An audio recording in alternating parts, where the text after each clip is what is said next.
Hello dear student, welcome to our YouTube channel. My name is Nikhil Verma and I am the owner of NV Study Point. तो आज के हम इस video में business law की theory के बारे में, बिजनेस लॉ में जो IMP है उसके बारे में आज हम देखने वाले हैं। तो चलो वीडियो स्टार्ट करते हैं। तो सबसे पहले ये बिजनेस लॉ के थ्योरी जो IMP क्वेश्चन है उसके बारे में हम डिस्कस कर रहे हैं। Business law 1 for the same 5 के स्टूडेंट के लिए ये वीडियो रहने वाला है। तो हम बिजनेस लॉ के बारे में चालू करते हैं। सबसे पहले unit number 1 Indian contract act 1872, उसके अंदर 2 चैप्टर इंक्लूड है। Chapter number 1 definition and essential elements of contract and second है अपना टाइप्स ऑफ कॉन्ट्रैक्ट्स। ओके, तो यहाँ पे आपको 2 चैप्टर, फर्स्ट यूनिट में 2 आपको चैप्टर्स देखने को मिलते हैं। फर्स्ट यूनिट आपका नेम है इंडियन कॉन्ट्रैक्ट एक्ट 1872। उसमें फर्स्ट क्वेश्चन है आपका definition and essential elements of contract and second है टाइप्स ऑफ कॉन्ट्रैक्ट्स। उसमें आपका फर्स्ट क्वेश्चन रहने वाला है। टोटल आपको यूनिट नंबर 1 में चैप्टर नंबर 1 से 7 और चैप्टर नंबर 2 से 4, चैप्टर नंबर 3 से आपको 2 और चैप्टर नंबर 4 से आपको 3, ऐसे टोटल आपको यूनिट 1 में से 3 3 5 5 4 9 17 क्वेश्चन आपको दिए जा रहे हैं यूनिट नंबर 1 से। तो सबसे पहले आप चैप्टर नंबर 1 देख लीजिए, definition and essential elements of contract. उसमें आपका फर्स्ट क्वेश्चन रहने वाला है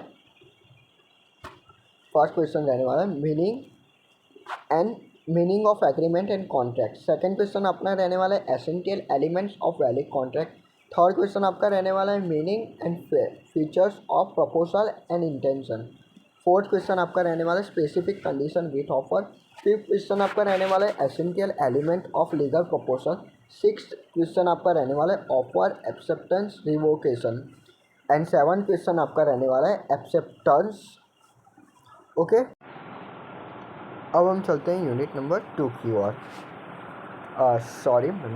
चैप्टर नंबर 2 की ओर। तो चैप्टर नंबर 2 है आपका टाइप्स ऑफ कॉन्ट्रैक्ट, जिसमें आपका फर्स्ट क्वेश्चन है टाइप्स ऑफ कॉन्ट्रैक्ट, सेकंड है void of contracts and agreement, third है agreement having uncertain meaning and fourth है वैगरिंग एग्रीमेंट। अब आप चलते हैं चैप्टर नंबर 3 की ओर। उसमें आपका पहला चैप्टर का नेम ही है कॉम्पिटेंट पार्टीज।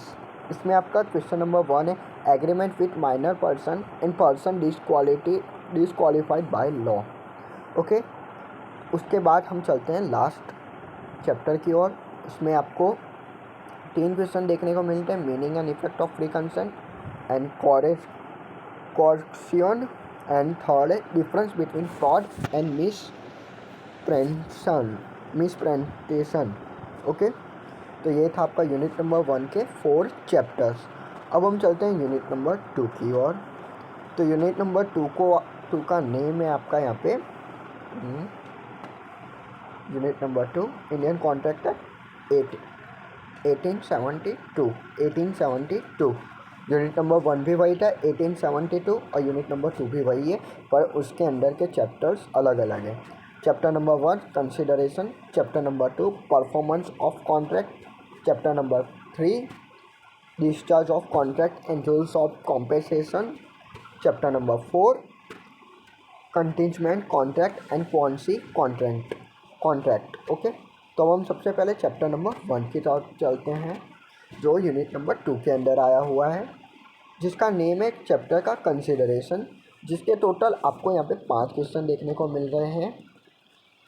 फर्स्ट है definition and essential elements of valid consideration, second है अनलॉफुल कंसिडरेशन, थर्ड है agreement against public policy, fourth है agreement of partly lawful unlawful consideration and fifth है आपका स्ट्रेंजर ऑफ कंसिडरेशन। ओके, तो ये था consideration आपका चैप्टर नंबर 1। अब हम चलते हैं चैप्टर नंबर 2 की ओर, और चैप्टर नंबर 2 का नेम है अपना यहाँ पे परफॉर्मेंस ऑफ कॉन्ट्रैक्ट। जिसमें आपको टोटल 3 क्वेश्चंस देखने को मिलते हैं। जिसमें फर्स्ट क्वेश्चन का नेम है, आपको यहाँ पे देखने को मिल रहा होगा, essential elements of tender. Second question है आपका partial and actual breach of contracts. Third है आपका रूल्स रिगार्डिंग एप्रोप्रिएंस ऑफ पेमेंट। और यहाँ पे आपका थर्ड चैप्टर का नेम है discharge of contract and rules of compensation, जिसमें आपको टोटल 4 चैप्टर देखने को मिलते हैं। जिसमें पहला क्वेश्चन का नेम है modes of discharge of contract. Second question है आपका यहाँ पे नावासन। थर्ड है आपका rules regarding damages at breach of contract. Fourth है आपका टाइप्स ऑफ डैमेजेस। अब यहाँ पे chapter number 4 contingent contract and quasi contract, जिसमें आपको टोटल 2 क्वेश्चंस देखने को मिल रहे हैं। जिसमें फर्स्ट क्वेश्चन है elements of quasi contract and second है क्वांटम मेरिट। ओके, तो ये था आपका यूनिट नंबर 2। अब हम चलते हैं यूनिट नंबर 3 की ओर, जिसका नेम रहने वाला है इनडायरेक्ट टैक्सेस, जिसमें भी आपको टोटल 1, 2, 2 चैप्टर देखने को मिलते हैं। जिसमें आपका फर्स्ट चैप्टर का नेम है सेंट्रल एक्साइज एक्ट 1944 और सेकेंड चैप्टर है अपना कस्टम एक्ट 1975, जिसमें आपको दोनों के मिला के आपको 8 क्वेश्चंस देखने को मिलते हैं। जिसमें चैप्टर नंबर 1 में आपको यूनिट नंबर 3 इनडायरेक्ट टैक्स में चैप्टर नंबर 1 जो है उसमें chapter number 1 central excise act 1974 में आपको टोटल 4 क्वेश्चंस देखने को मिलते हैं।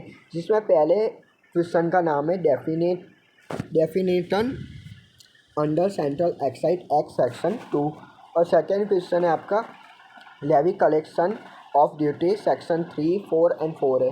और थर्ड क्वेश्चन है आपका registration of certain person under section 6 और फोर्थ क्वेश्चन है आपका असाइनमेंट एंड असाइनमेंट क्रेडिट। और आपके सेकेंड चैप्टर की ओर, जिसका नेम है कस्टम एक्ट 1975।